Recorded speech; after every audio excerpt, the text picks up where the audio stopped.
Hey, what's up you guys, it's Dorothy and welcome back to my channel. In today's video we're going to go into chapter 62 of Lost by James Patterson, so let's get right into this video.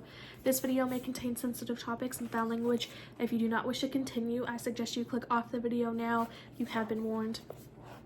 Aside from the stench that was making my eyes water, the first thing I noticed was the strange light inside the container.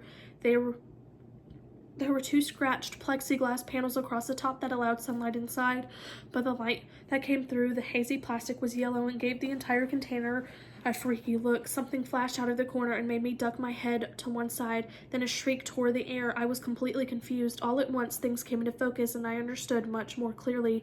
There were no people inside the container. It was filled with exotic parrots and macaws. I stepped inside and saw feathers raining down from the birds, and the top of the row of cages, a battery-operated light dangled from a cord. The man in the red t-shirt must have just been in to check on the birds.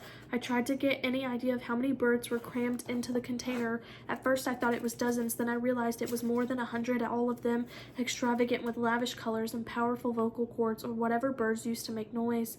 Marie stood just outside the door, which was wise. She said, "These are all African, a number of different species I'd say. They're really valuable." Here I'd been thinking we were about to set 20 or so people free.